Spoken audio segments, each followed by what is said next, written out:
Okay, everybody, welcome to the latest episode of All Too Real 2. My name is Michael E. Cullen II, and with me, as always, is Matthew McConaughey. All right, so does that mean that somehow your DNA, through some kind of magic or, I don't know, some kind of bad science experiment, was spliced with Matthew McConaughey's? Oh, most definitely. Okay. Does this give you any kind of superpowers? No, I just basically just say, all right. It's pretty much my only thing, if you will. But that somehow will bring the world together, I think. That and, those 3D Doritos that I was going to get at the store the other night, but then I forgot because I needed orange juice. So then I went to go get orange juice, but the store was closing, so I had to hurry up. So I had to walk all the way to the back to get the orange juice. Then I went into the chip aisle, and I was like, I know I need to get some chips. I mean, I don't need to, obviously, but it's not like chips are a necessity food group. But yes. And I was looking through, and I'm like, oh shoot, they're gonna close like in 5 minutes, so I better find. So then I just got the all dressed Ruffles, which are still great chips. One of my favorite brand of chips.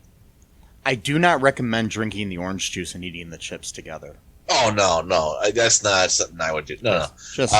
Just from experience, just recommend it, No, so I was gonna go. So I ended up getting those instead of the 3D Doritos, which fine, whatever. Maybe I'll get them some other time. Mm-hmm. I was gonna get some Dr. Pepper. Technically, though, aren't all Doritos in 3D? Yeah, but this is like I know. they're not in 3D. Well, they are technically. Yeah, they're shaped like a triangle, though. This is like it's better. I don't know. It's just basically like Bugles, I think. Really, yeah. I mean, that's the only whatever. It's basically Bugles with Cool Ranch. Okay, not a big deal. But and then so I was gonna get some soda, like some Dr. Pepper maybe, and I forgot because I was like rushing to get out of there. So then I went to a gas station to get some Dr. Pepper, and then I ran into my own Matthew McConaughey. Well, I didn't run into him. I overheard him talking to the person that works at the gas station. This is at 11 o'clock at night, mind you. And then I start overhearing him. And I already know. I'm like, this is one of these guys. So he's like, yeah, something just told me to talk to you, to ask you what really makes you happy. What do you really want to do with your life? I'm like, God, are we sure this wasn't like really the Matthew McConaughey? Because no, this guy was bald, so I'm pretty sure it wasn't him. But maybe he shaved his head. It's possible, but he didn't have his accent. And so he just goes on and on, like, yeah, I had some stuff going on in my life a few years ago, and that's neither here nor there. And I'm like, oh God, it's the caveat guy. It's the guy who has to preface everything he says with just for your perspective, or I'm like, okay, this is gonna go on for 15 hours. So he's like, I want you to really think about take 2 weeks, just sit at home with your husband or whoever, and just really sit there and think about what do you want to do? What do you really want to do with your life? I'm like, oh God. So we got motivational speaker gas station guy here. And there's someone outside waiting for him in the car. I don't know how long this guy's been there before I got there. I'm very worried that this guy's going to start a cult. That's what I'm worried about. Well, I was worried about because I don't trust these kind of people anymore. I'm sorry, that might be a prejudice. Whenever I hear someone talk about how they believe in God and how they're holding someone else up by talking to them, I actually fear that they have a potential for violence, and that's just because of everything that they've done over the past year. They're so like I got a prejudice now. Let's just hope he's just a pothead. I don't think so, because he said something like he searched the Lord, and that's a very evangelical Christian type of phrase. Are you sure he didn't say he was just listening to Lord?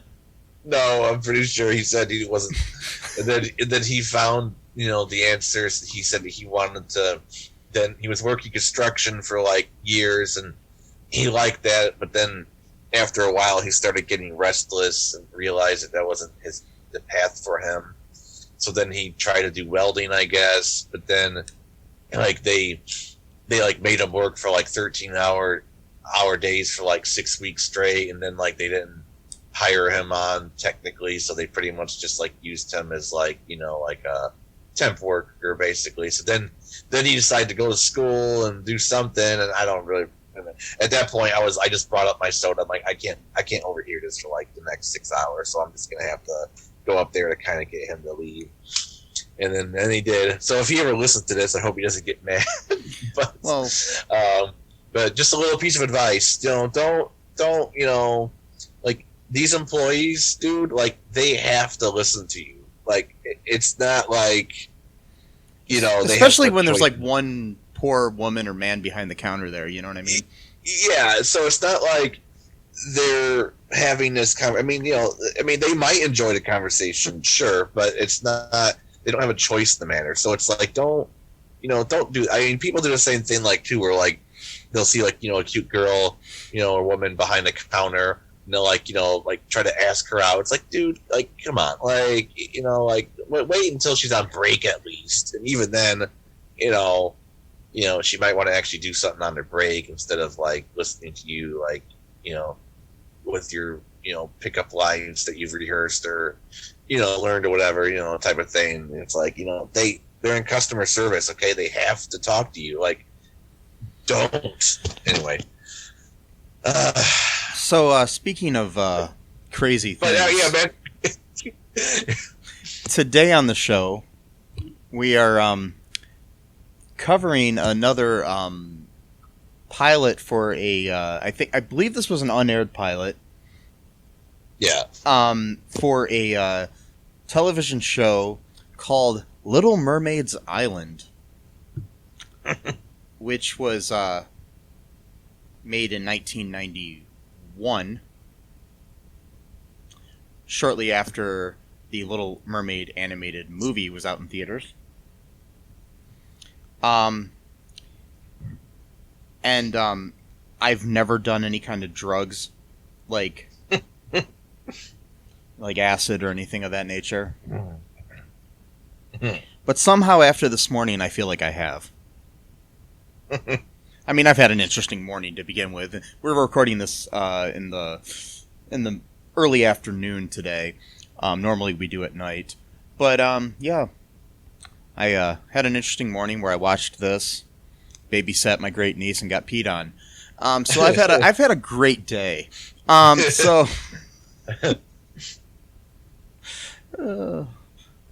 But anyways, the Little Mermaid's Island was a show that was proposed by Muppets creator Jim Henson during his short talks with the Walt Disney Company.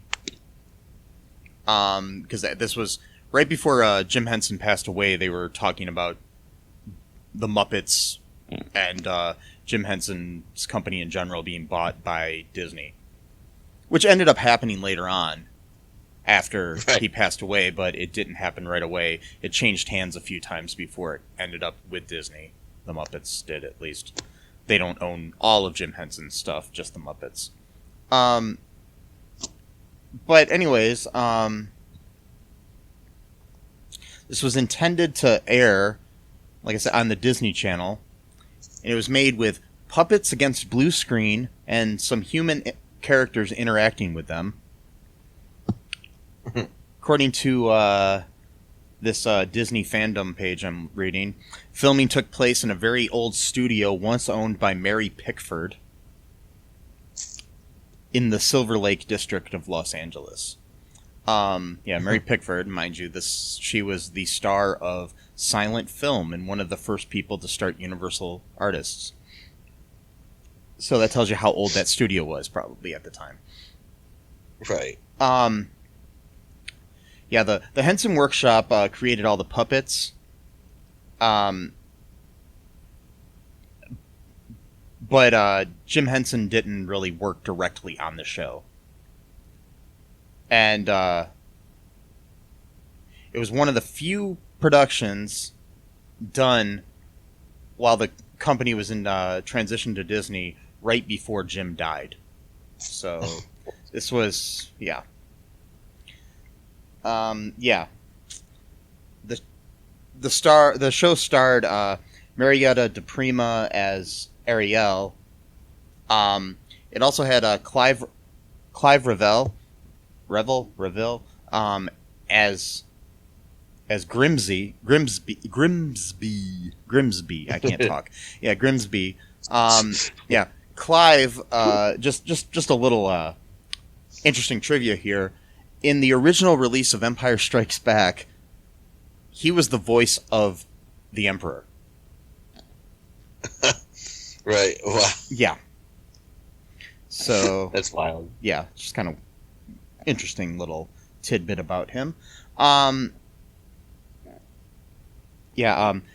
character of basically he was reconceived here because in the movie he was kind of a grumpy character. But in this, he's a jovial sea captain who lived on an island near Ariel. Right. Ambrosius from The Labyrinth was reused as Max the sheepdog. And there was also a random full-body puppet called Scales the Dragon, voiced by Jim Cummings. We did have Samuel Wright, rest in peace, he just passed away. I don't know when this will air, but the week that we are recording this is when he passed away. Buddy Hackett also reprised his role as Scuttle. And then you also had the characters of Flotsam and Jetsam, which were the evil fish characters. I don't know what kind of fish they were, but they were evil. They're eels. Yeah, that's what it is. Eels. Yeah. Because, like I said, I felt like I was on acid when I was watching this. Yep. And there was also the... You did have... what's his face? The... the character of...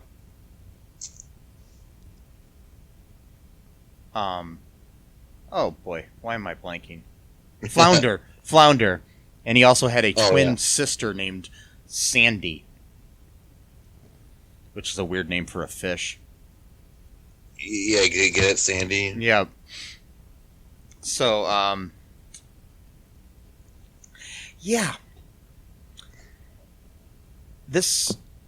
the pilot episode was called Sebastian's Birthday. What happens in this episode here, Matt?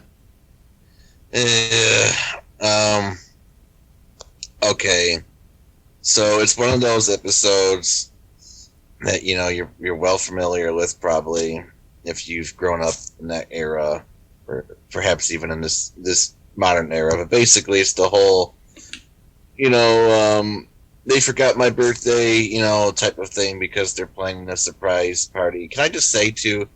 Okay, like I always absolutely hated that that thing in TV. Like, why would you? Okay, so like just from like a friendship point of view, like, okay, you're trying to do a surprise party, but why would you want your friend or other loved one think for an entire day that you've forgotten about their birthday? So like you're gonna allow this person to just roam around the streets or just sulk all day long, thinking that everyone in their life who's important to them has forgotten their birthday, just so that like for like a half hour they can go surprise. Like, wait, so for 15 hours of the day this person has basically felt like shit because of what you did. Like in the real world, Matt, what are your feelings on surprise parties?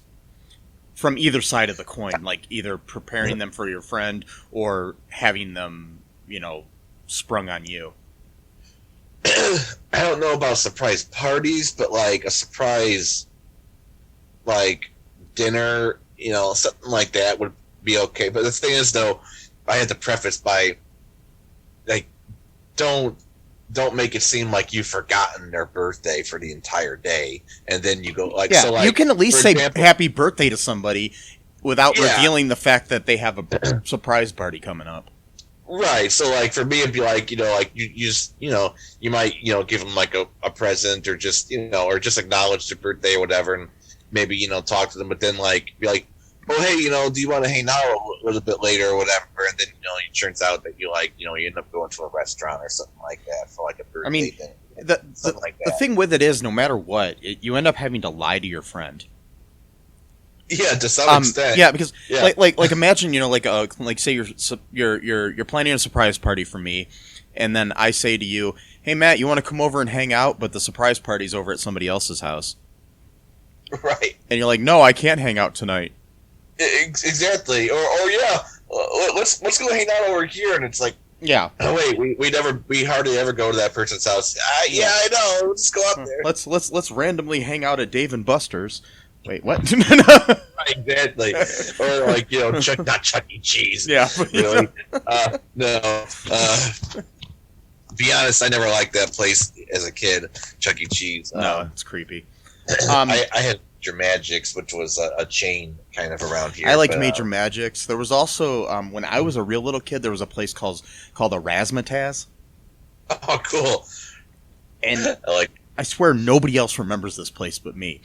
And it was basically like a Chuck E. Cheese, from Wish, but it was like it was just so cheap, and it was even cheaper than Major Magics. So yeah, oh god, it was pretty lame, but I liked it. We used to go to it when I was a kid. But I did love Major Magics and going in there and playing the their Soldier Boy breadsticks were great. Yeah, I liked going in there and playing the game, Turtles, the Ninja Turtles game. That was fun. Oh yeah, that was my favorite. Yeah. Which I really kind of want to get the arcade one-up version of that just to have it. Yeah, I know, but I can't afford it right now. Anyway, so the the show. Yeah. Sorry, go ahead. That I'm avoiding talking about. Yes, the show. So it's his birthday. Everyone forgets, or they claim they forget. Yeah. Right. And then this bird dude, what's his name? I forgot his name. Scuttle. He's like hard of hearing, and he also takes everything literally, kind of thing. Yeah. He Sebastian says it's his birthday, and Scuttle thinks he said it's Bird Day. So they made a day just for birds. So he thinks like it's his special day. Okay, whatever. And stupid character in my opinion, but totally useless for the plot. Didn't need him at all. But and then like there's a lot of songs in this episode. Yeah, they sing like incessantly. they like sing more than anything. Like the episode's 24. Oh, by the way, too, that's the other thing. The theme song was so long. It went on for like 2 minutes. And they played it twice, at the beginning and at the end. Right, so technically the show itself is only about 19 minutes long. Yeah. And then there's 5 songs within that 19 minutes. Including a random dragon. There's a dragon in this show. Yep. Who, like, raps or something. Yep. Oh god! I did see that, right, Matt? Yes, I did see. You talked about like an acid trip. This is felt kind of like like if I smoke too much pot, which I haven't done in a long time. But like where it's just like that reality exists, so it's not like you're full blown hallucinating, but it's just like one of those feelings like. This is really weird. like I woke up from a weird dream and I watched this, and I wanted to go back to my dream because it felt more like reality. Right. Yeah, like a fever dream. There you go. Yes. Yeah, it's like a fever dream. Like when you get really, like I've had those where you just get really sick, and you just start having these really weird dreams / like hallucination / dreams kind of hybrid thing going on. You're sort of like half asleep, but you can start like hearing the voices from your dream a little bit, very, very faintly. Yeah. That's what it's like watching the show. Do you want to take a break really quick here, Matt, and then we'll come back and talk about the rest of the episode somehow? Yeah. We'll be right back, folks.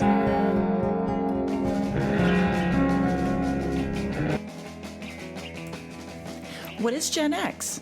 What is the silent generation? What do generations have in common?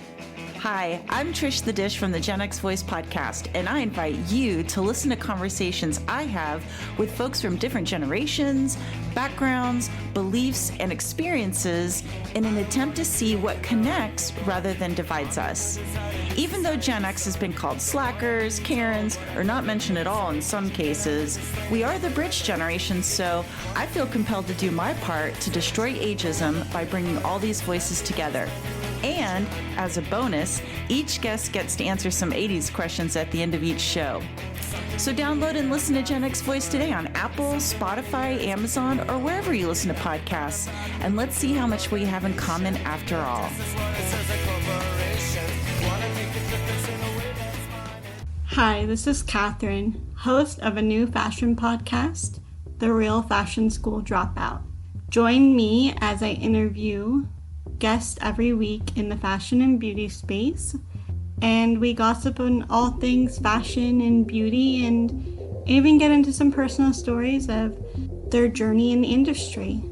You can find us on Apple, Spotify, pretty much wherever you get your podcast. Hope to see you there.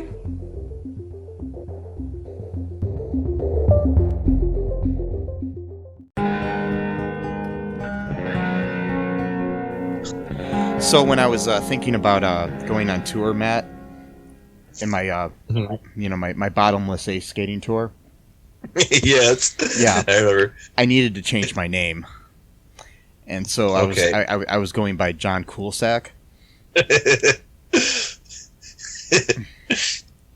Nice. You think I should keep that? I think that's a great name, actually. Mm-hmm. Now I was thinking, maybe combining the Disney on Ice with this. And pulling back these, these puppets from the show, and bringing them on the ice with me. I think that's a splendid idea, actually. Okay, so it's going to be like me and Scuttle. I would go ahead. The worst character of the episode. Okay, yes. But I don't know. I'm thinking that it's a tie between Scuttle and Scales and maybe the rest of the cast too. But right. Oh, rest in peace, Samuel E. Wright as Sebastian. The only like, bastion. He's the bastion of hope in the episode, playing Sebastian. Yeah, the only bastion of hope. Yeah, exactly. The Sebastian of hope. Great. Sebastian of hope. Yeah. Mm-hmm. What's so messed up about that too is like we were just I was just like I was like I didn't know what to pick, so I'm like, you know what, I've seen this thing floating around on like the pilot channel on YouTube, and I'm like, this looks bad, how about we just do this? And then then we find out that he dies like 2 days later. I'm like, Jesus, it's pretty Christ. sad, but it is sad. Oh well, it happens, unfortunately. Yeah. So, in this episode, there was incessant singing, and really badly written songs too.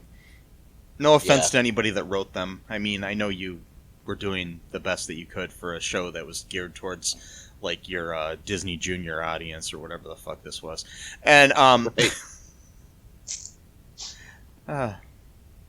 I mean, honestly, if I had to choose between watching this and like just watching like the Wiggles and Teletubbies like on a loop in my brain, right? I think I'd go with the Wiggles and Teletubbies.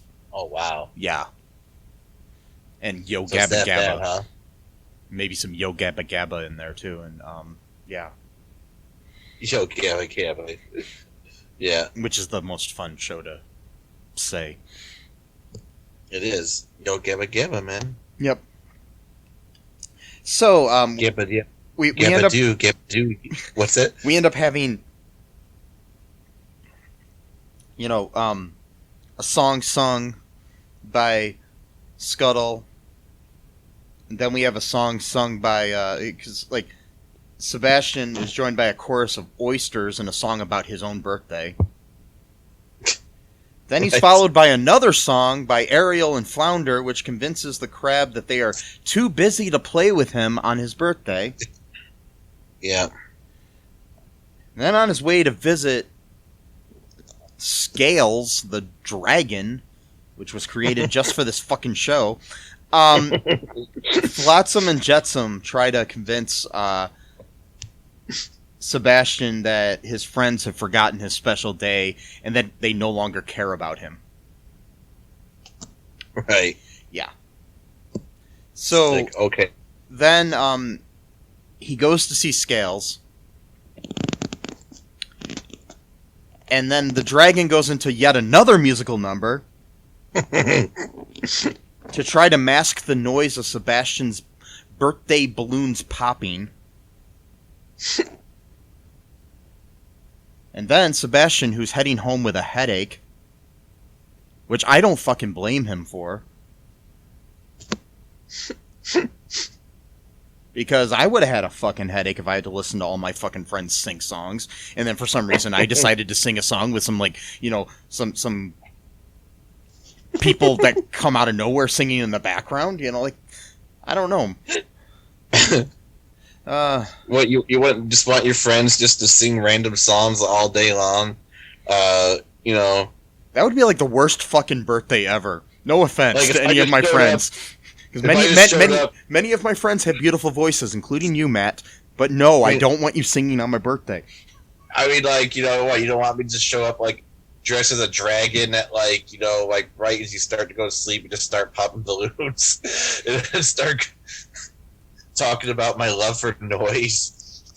Which is such a weird thing. I'm actually kind of scared for that guy. Like who just like declares their love for noise? Like oh man, like what do you got going on, dude? Like are you like are you trying to like I mean, he all of a sudden is like in like a performance of Stomp or Bring in the Noise, Bring in the Funk or something, and he's like playing weird noise and strange instruments and stuff, and I'm just like, fuck you, dude. And I know.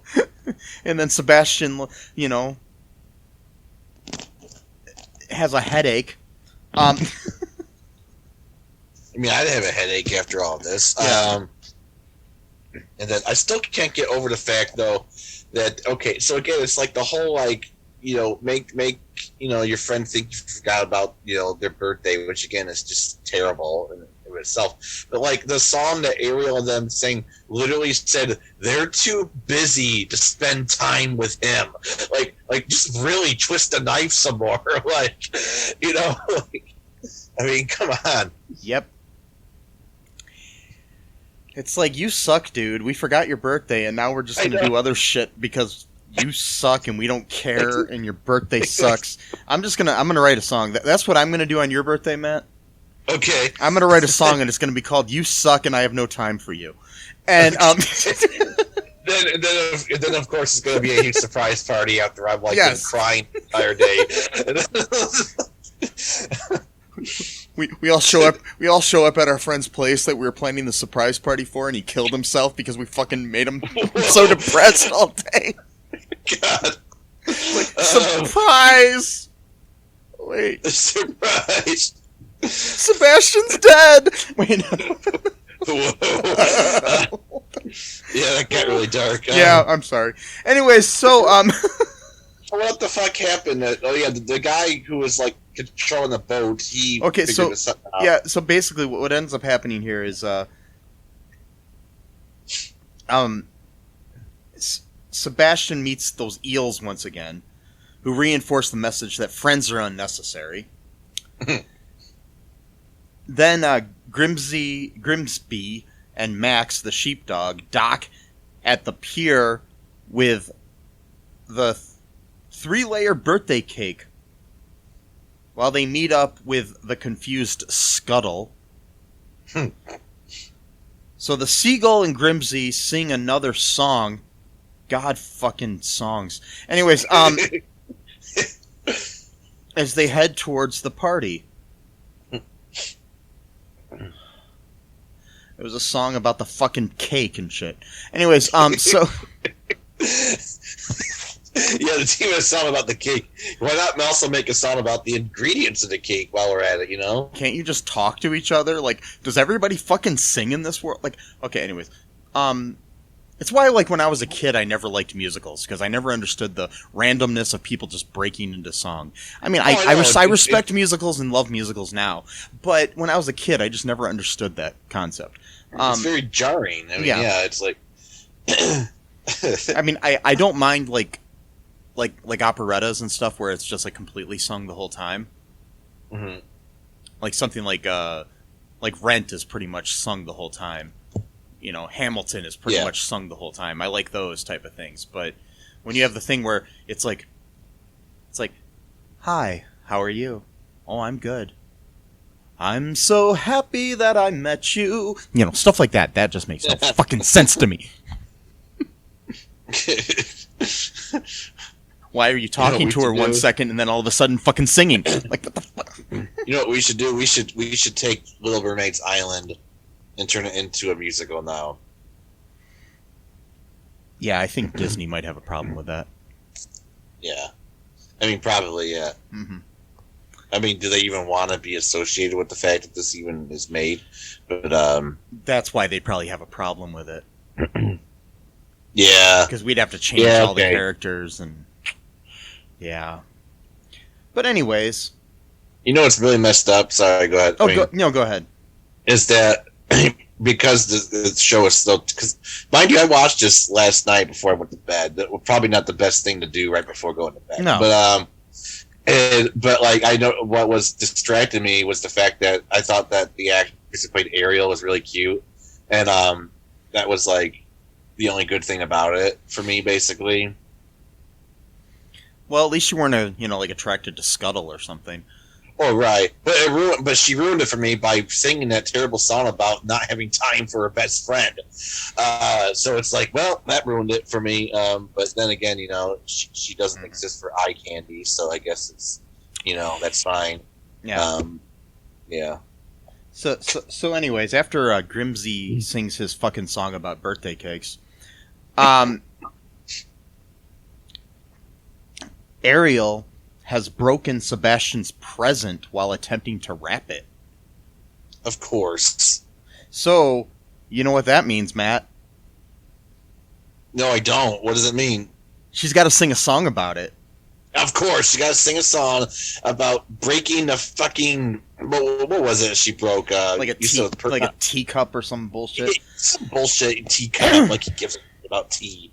Really, that's the other thing. How are you drinking shit underwater and eating cake underwater? Every time I eat cake, I go underwater, man.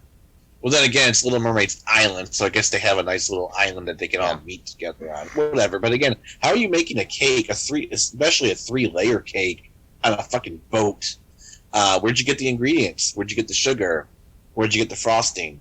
These are questions that I need answered, because that's more important to me than whatever the fuck Scuttle's doing. Well, so you wanted like a song with the backstory of how he made the cake? Not a song, just explaining it. No, not a song. Definitely not another song. I don't need to be like, I went to the market and bought a pound of sugar and then some sweet frost. No, gunfire. No. Okay. Well, maybe you just went to a baker and bought the cake. I suppose, but where are they? Where they go to land? I'm sure it's near. I'm sure it's near some country of some sort. I guess, but anyway. So okay. So what happened? I mean, how did this thing end? Okay, so after she sings her number about their friendship and ponders another gift to give to the crab, They convince Sebastian to come to Scale's cave, and then a reprise of Sebastian's birthday song is sung. God damn it. And Ariel presents the crab with his present, a framed poem written by the mermaid. Not only is there songs in this thing, there's also poetry.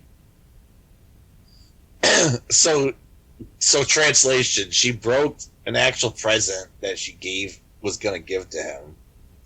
And then it's like, oh shit, I'll just go write a poem for him right now off the fly, and then I'll just frame it. It's like, you know what? Maybe you really didn't have time for your friend. Maybe that song wasn't a ruse. Maybe you just didn't have time. You're like, I'll just write some shit down and frame it. There you go, Sebastian. Happy birthday. Go fuck yourselves. The show was meant for like preschoolers. The show should have been called Sebastian, Go Fuck Yourself.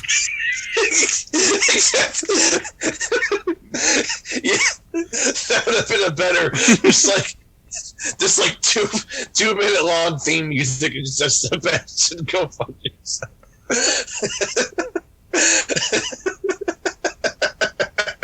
Sorry, that just really got to me. So as the show ends, Sebastian blows his candles out on his cake, and he blew them so hard that they're covered scuttle with frosting, and everything was funny. And then we get to hear the fucking theme song again. Yeah. And again, Sebastian, go fuck yourself. That's the sequel to, like, we should just do make our own musical. This is called Sebastian, Go Fuck Yourself. And it's just all of his friends just ignoring him for no reason. And he never has the surprise party. Yeah, there's no surprise party. Because that's what he thinks is going to happen. He's like, you know what? Maybe it's like the reverse of this. Like, maybe they're all just pretending. Like, no.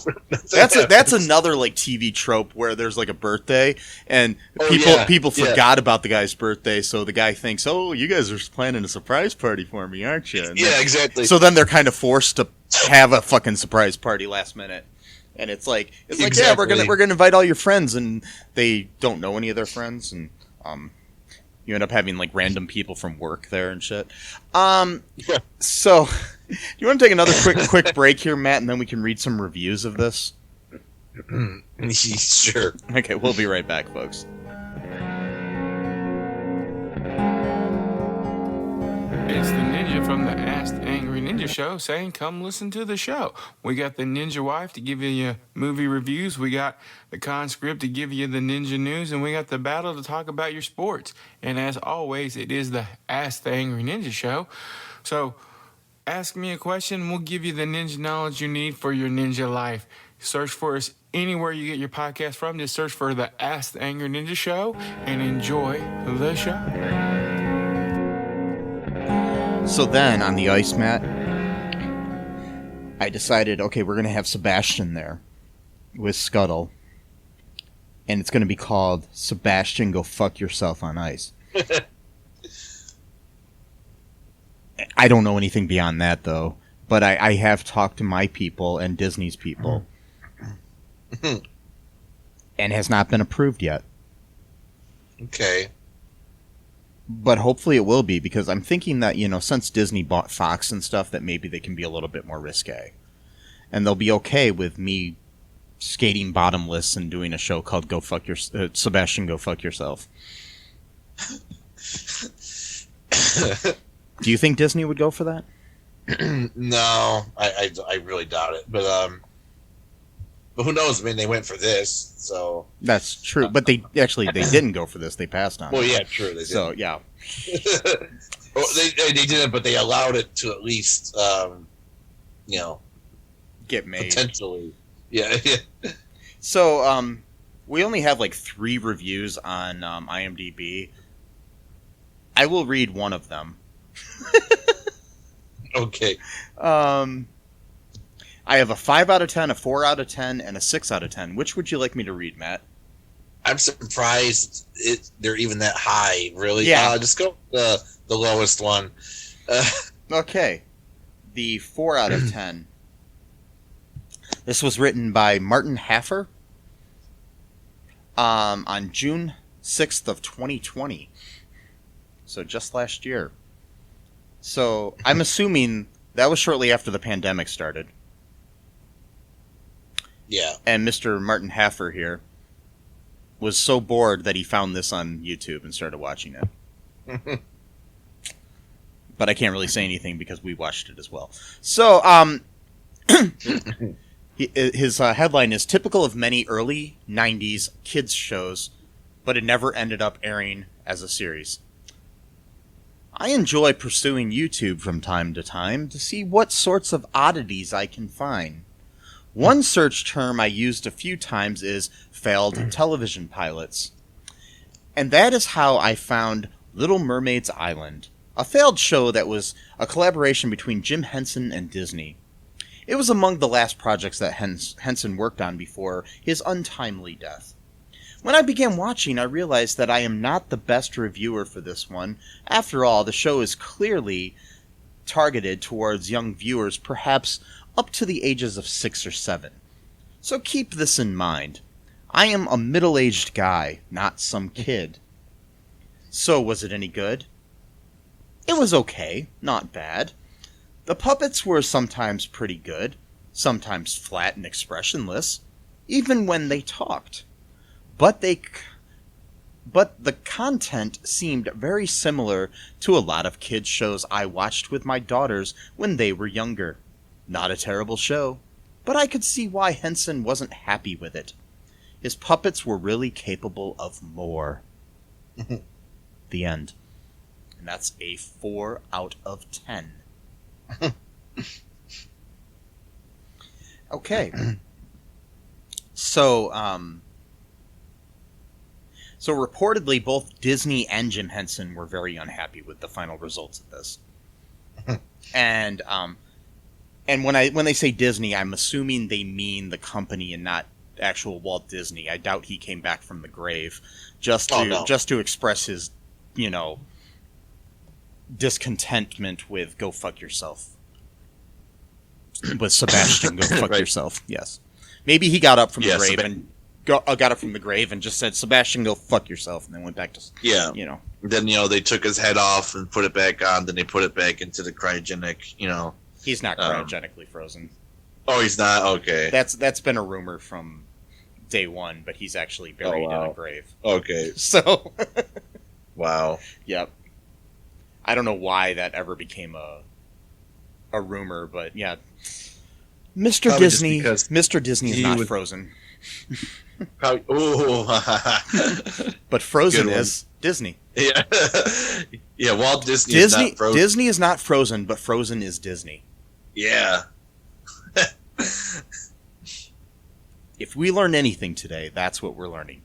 And so Matt, would you recommend anybody watch this? No, I don't. No, it's just bad. It really is. There's no redeeming qualities at all. No. Some of the stuff we watch, like Mr. Ed, 2004, there's enough in there to at least sort of entertain you a little bit. But man, like not only the song, there's too many songs, okay, but there was these parts where there would just be too much space in between people's lines. You just hear nothing but water going on for like 5 seconds. And I don't know if that's like a little kid thing. 'Cause I know that maybe a lot of these shows they're meant for like kids who are still like mentally developing. So maybe it's meant to like give them time to process, what was said or whatever. But as an adult, really no adult should even be watching this piece of shit anyway. But so it's just like someone talks and there's like 4 seconds of water. I mean, it's like, okay, like what? So that's why it reminds me again of like being too stoned, because like when you're too stoned, sometimes time can go really slow, and it's just like, oh, did we just say something? Like that's what it felt like. Like I'm not stoned. I haven't been in like a really long time. So like, it's like the main thing too with this is the fact that the message of the show, if you're letting kids watch this, is to lie to your friends. Yeah. Yep. And basically just say Sebastian, go fuck yourself. Right. Yep. That's the message. That is. I mean, that's literally the message. Yep. Yep. Anyways, so anything else, Matt, before we wrap things up here? Nah. Yeah. I hated this thing. Yeah. There has not been much that we've watched for this podcast that I've hated more than this. Yep. I would rather watch Tooth Fairy 2 again. Oh, God. Or even make Tooth Fairy 3. Really? Even make Tooth Fairy 3 Yes. and just watch that. Yeah, John Coolsack does not approve of this episode. John Coolsack says, Sebastian, go fuck yourself. And Disney is not Frozen, but Frozen is Disney. Yep. You know, follow us on Patreon. Buy some of our merch at TeePublic. We should make a t-shirt called Sebastian, go fuck yourself. We will. I'm going to put that in the store, hopefully by the time this episode airs. Awesome. I will make that this week. Yes. And, yeah, share the show with people. Give us a 5-star review on the Apple Podcast platform. Yeah. Be kind, people. Don't lie to your fucking friends. Yeah. Surprise parties are stupid. Just tell them that you're going to have them over for dinner or something. Yeah, You know, I'm just saying, you know, I've had surprise parties thrown for me in the past. They weren't horrible, but I still felt kind of, I don't know. My thing is you don't want to do that to somebody. You never know if they have a heart condition. Right. Exactly. Yeah. You could end up killing your friend. Which, that would not be good. Yes. And remember, Sebastian. Yep. Go fuck yourself. Bye-bye. Thanks for listening to All Too Real 2 podcast, a Cullen Park production. Produced and edited by Michael E. Cullen II. Music by Matthew Hawes. Subscribe and share the show. Visit us at cullenpark.com.